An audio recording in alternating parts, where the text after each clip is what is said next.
Hi everyone, I just wanted to make a video and check in and give you an update on what's been going on.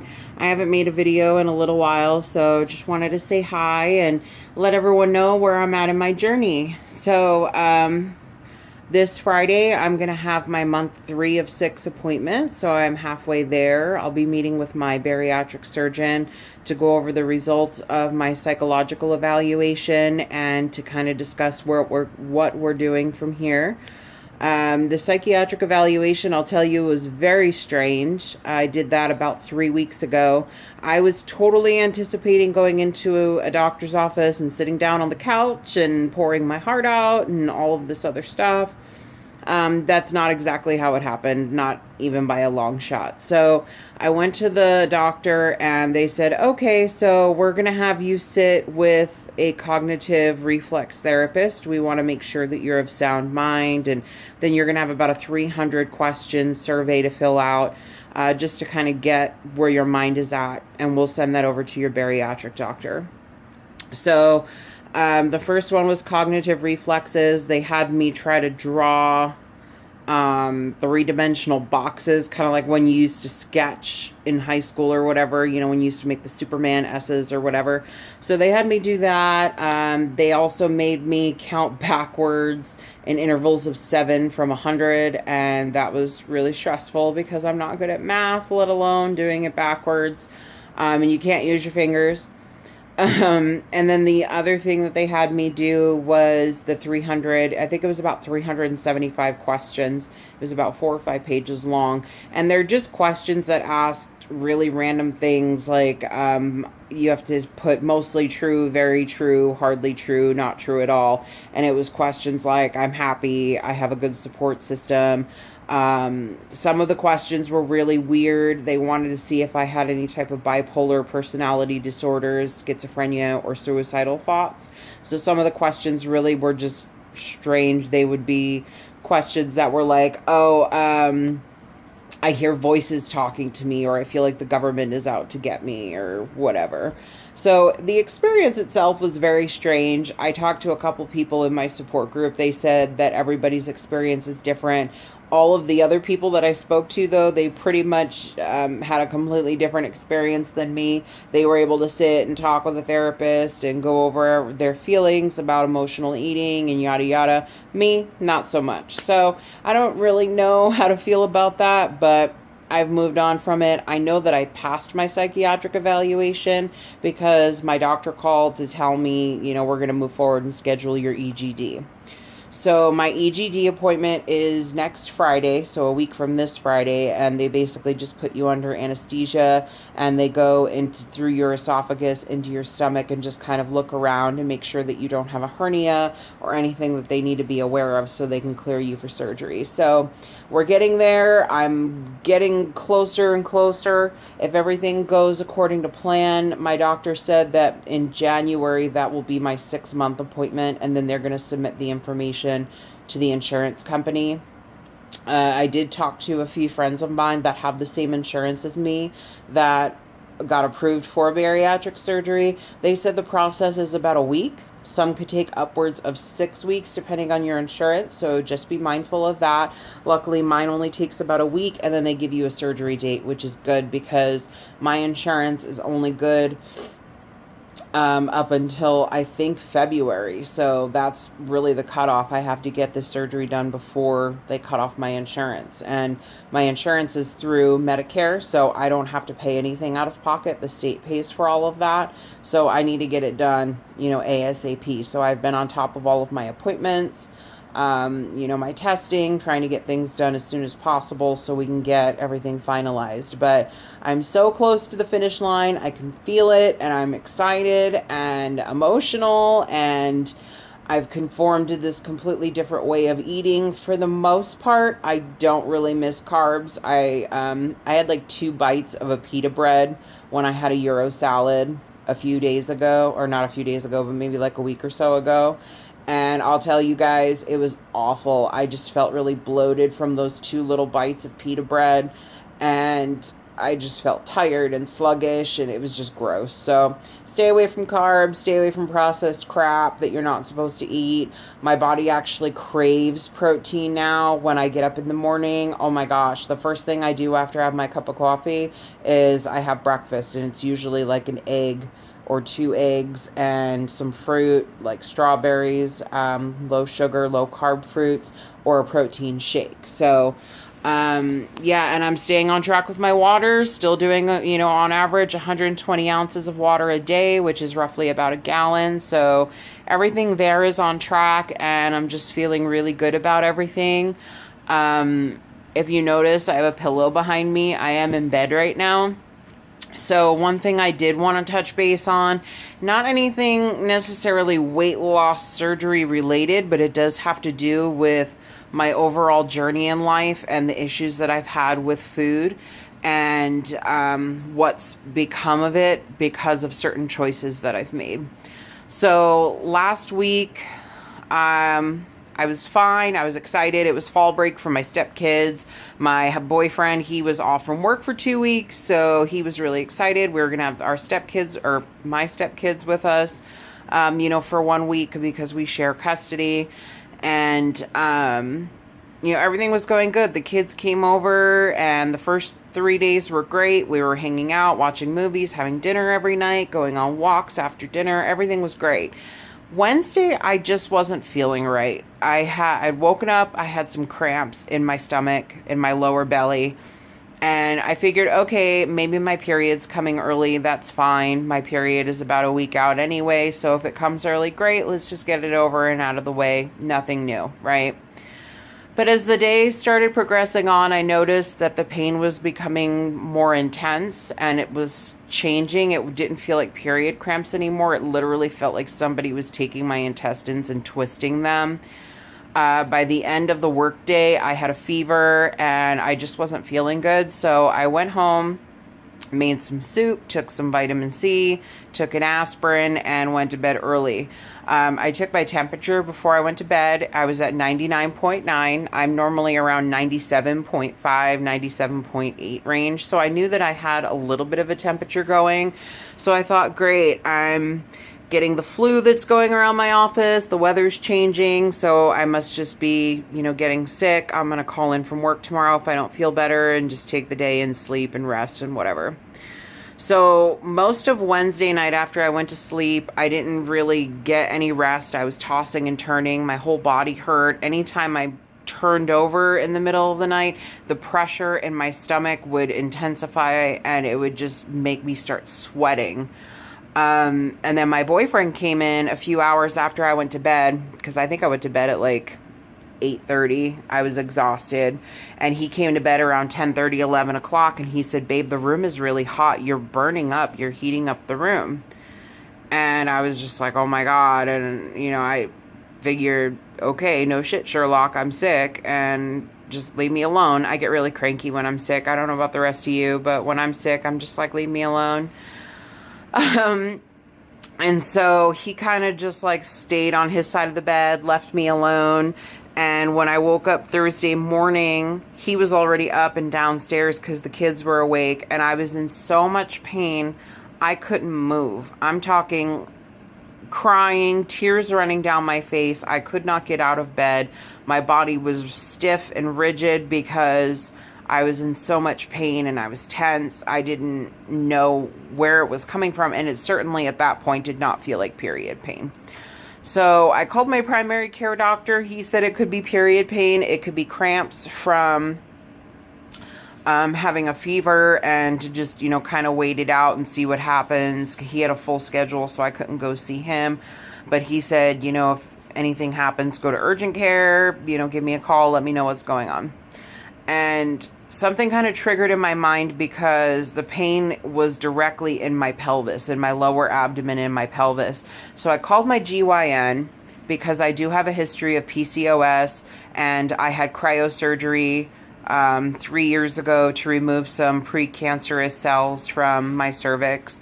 And, I figured maybe that was coming back. I didn't know if I had a cyst that maybe ruptured. I don't know. So I called my GYN. She said, honestly, the only thing we can do is a pelvic exam. I want you to go to the emergency room. So I went to the emergency room. They did an ultrasound and a CT scan, and they came back and told me that I have diverticulitis.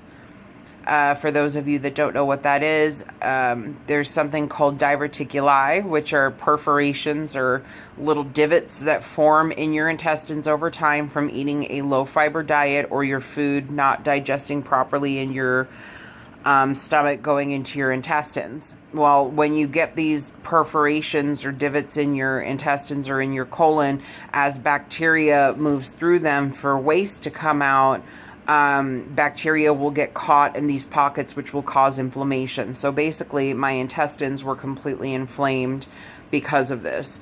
The doctor said, we're going to go ahead and admit you and give you a hard round of antibiotics and give you some pain meds, and we'll keep you overnight at the minimum for observation. No more food or drink until we can figure out, what our next step is. So they admitted me. And then later in the evening, the doctor came in and said, okay, well, we've determined that you don't have a blockage in your intestines, you don't have a bowel obstruction, so we're going to put you on a clear liquid diet. So you're allowed broth, sugar-free, popsicles, Italian ices, and water. I said, great. And I was already hungry and dehydrated because I hadn't eaten since the night prior, and I had a fever, and I was just miserable. The pain was intense.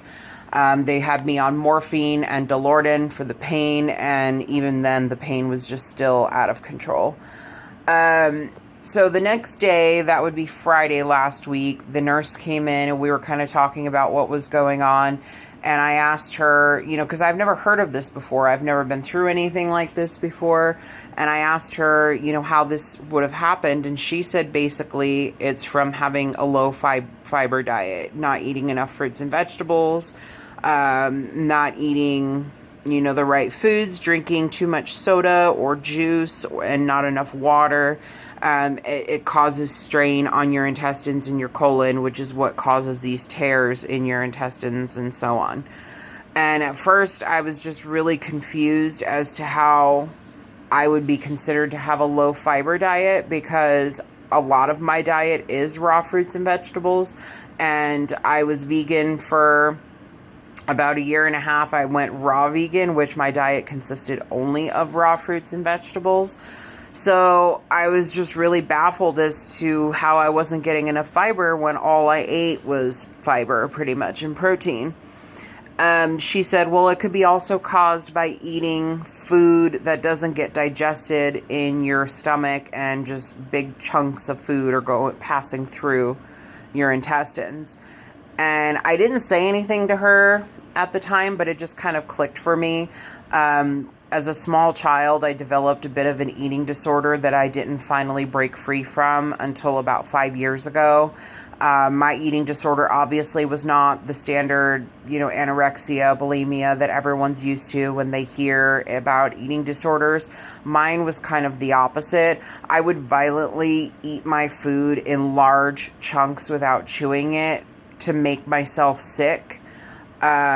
And then I would try to throw up, and a lot of times I couldn't throw up, so it would just stay in my stomach. So I'm pretty sure that that's a big reason as to why I have diverticulitis now.